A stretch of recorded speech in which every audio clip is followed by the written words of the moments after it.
బయటికి రావటం అనేది చాలా కష్టం. అందుకనే భక్తుడు ఏమని సెలవిస్తున్నాడు అనంటే, నేను జిగట గల దొంగ ఊగులలో ఉన్నాను.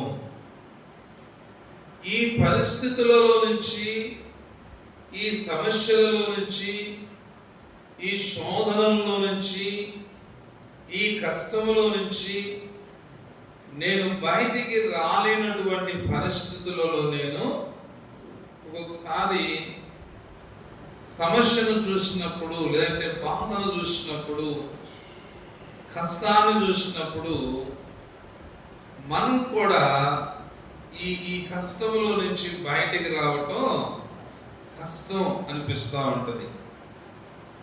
అయితే ఆ భక్తుడు చెప్పినటువంటి ఒక అద్భుతమైన మాట ఏంటి అని అంటే, దేవుడు నన్ను ఆ ఊబిలో దిగబడకుండా, ఆ పరిస్థితులలో, ఆ సమస్యలలో, ఆ శోధనల్లో నేను కృంగిపోకుండా దేవుడు నన్ను పైకి లేవనెత్తెను. దేవుడు నన్ను పైకి యేసయ్య ఈరోజు మనం ఏ పరిస్థితుల్లో ఉన్నా ఆ పరిస్థితుల్లో నుంచి మనల్ని పైకి లేవనెత్తునుగాక. ఎందుకు ఎలా లేవనెత్తబడ్డాను అని అంటున్నాడనంటే, నేను ప్రార్థన చేశాను. నేను ప్రార్థన, నా ప్రార్థనను దేవుడు ఆలకించెను. దేవుడు ఏం చేశాడంట? ఆలకించాడు. ప్రభువు నా ప్రార్థనను ఆలకించాడు. ప్రభువు నా ప్రార్థనను ఆలకించాడు. మనం కూడా సమస్యల్లో ఉన్నప్పుడు, శోధనల్లో ఉన్నప్పుడు, కష్టాల్లో ఉన్నప్పుడు, బాధల్లో ఉన్నప్పుడు కృంగిపోవటం కాదు, కానీ ఆ కృంగిపోయినటువంటి పరిస్థితుల మధ్యలో మనం ఎక్కువగా ప్రార్థన చేయవలసినటువంటి వారిగా ఉన్నాము. అందుకనే భక్తుడు రాస్తూ అంటాడు కదా, 50వ కీర్తనలో కూడా ఒక చక్కటి మాట రాస్తాడు. ఏమనంటే, ఆపత్కాలమున నీవు నన్ను గూర్చి మొరపెట్టుము, నేను నిన్ను విడిపించెదను, నీవు నన్ను మహిమపరచెదవు. హల్లెలూయా. ఆ జిగట గల దొంగ ఊపులు లాంటి ఏ పరిస్థితిలో నుంచైనా సరే నీవు లేవనెత్తబడలేవేమో, కానీ ఆ ఆపత్కాలపు సమయాలలో మనం కృంగిపోకూడదు. కానీ అందుకనే భక్తుడు ఏమని అంటాడంటే, కృంగిపోతే నువ్వు చేతగాని వాడవగుదువు. కృంగిపోతే ఏమవుతావంట? మనం చేతగాని వారిలాగా మిగిలిపోతాం. కృంగిపోకూడదు, కానీ ఆ యొక్క భయంకరమైన పరిస్థితుల మధ్యలో, ఆ ఆపత్కాలాల్లో నీవు నన్ను గూర్చి మొరపెట్టుము, నీవు నన్ను గూర్చి మొరపెట్టుము, నేను నిన్ను విడిపించెదను, నేను నిన్ను. హల్లెలూయా. దేవుని సంగమా, పరిస్థితి ఏదైనా, సమస్య ఏదైనా, అది ఊబి లాంటిదిగా పైకి రాలేము అనుకునేటువంటి ఏ పరిస్థితి అయినా సరే, ఆ ఆపత్కాలంలో మనం చేయాల్సినటువంటి ఒక అద్భుతమైన పని ఏంటి అని అంటే, మనము మొర పెట్టవలసినటువంటి వారిగా.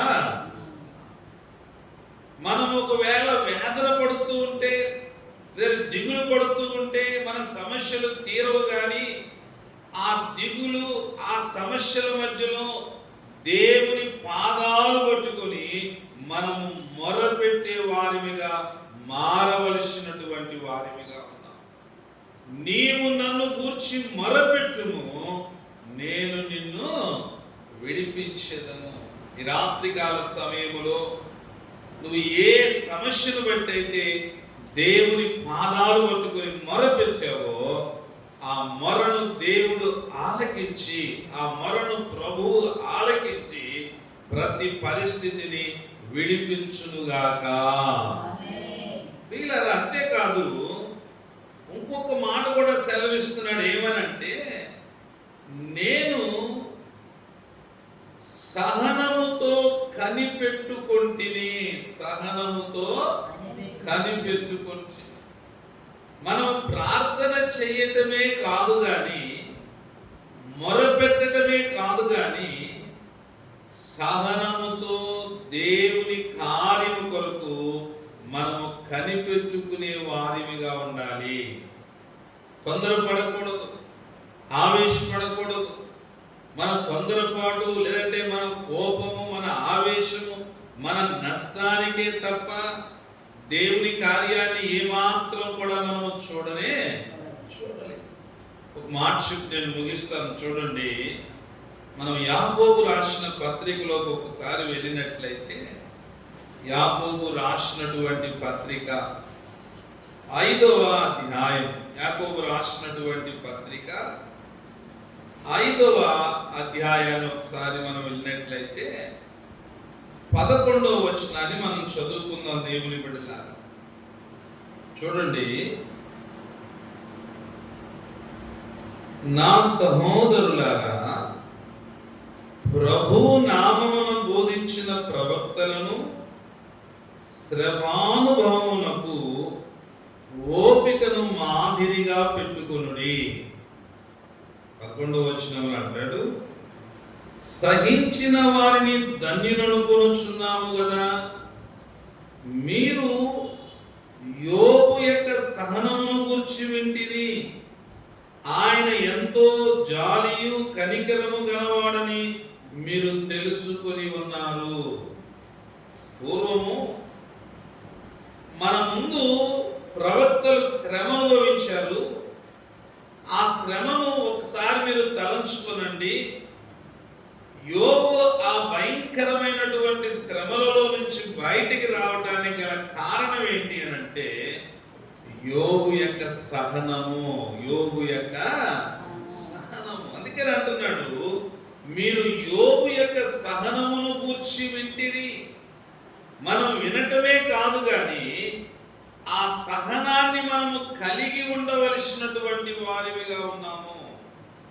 మనము దేవుని సన్నిధిలో నీవు ఏ పరిస్థితుల మధ్యలో ఉన్నా, ఆ పరిస్థితులలో నుంచి మనము బయటికి రావటానికి ఆ ఆపత్కాల సమయములలో మనం కృంగిపోకూడదు కానీ, నీవు మొరపెట్టే వ్యక్తివిగా ఉండాలి. ఈ రోజు నువ్వు పెడుతున్నటువంటి ఈ మొరను దేవుడు ఆలకించి విమోచింపచేయునుగాక. విమోచిస్తాడు యేసయ్య. అంతేకాదు, ఆ విమోచన కొరకు మనము సహనముతో కనిపెట్టుకొని ఉండాలి. యోబు ఆ భయంకరమైన శ్రమలు వచ్చినప్పుడు దూషించారు, నిందల పాలు చేసినప్పటికీ కూడా తన సహనమును కోల్పోలేదు. ఆ సహనమును బట్టి రెండింతల ఆశీర్వాదాన్ని పొందుకున్నాడు. ఆ సహనమును బట్టి రెండింతల ఆశీర్వాదాన్ని పొందుకున్నట్లుగా ఈరోజు మొరపెట్టడమే కాదు కానీ, దేవుడు తన కార్యమును జరిగించే అంతవరకు కూడా మనము సహనముతో దేవుని వైపు చూద్దాం. దేవుని బిడ్డలారా, ఆయన కొరకు కనిపెట్టుకుని వారి విషయములలో ఆయన గొప్ప కార్యములు జరిగించే దేవుడిగా ఉన్నాడు. ఈ రాత్రికాల సమయంలో మనము మన జీవితాలలో ఆ ఆపత్కాల సమయంలో కృంగిపోకుండా దేవుని పాదాలు పట్టుకొని మొరపెడుతూ సహనముతో కనిపెట్టుకొని ఉందాం. ఆ సహనం యొక్క ఆ అనుభవాన్ని బట్టి మన పితరులు ఎలాగైతే కార్యాలు పొందుకున్నారో మనకి కూడా యేసయ్య రెండంతల ఆశీర్వాదాన్ని సమృద్ధిగా కలగచేయునుగాక. ప్రార్థన చేసుకుందాం. దేవుని బిడ్డలారా, ప్రార్థన చేసుకుందాం. ఈ రాత్రికాల సమయంలో దేవుడు చేసిన కార్యాలను తలపోసుకుంటూ ప్రార్థన చేద్దాం.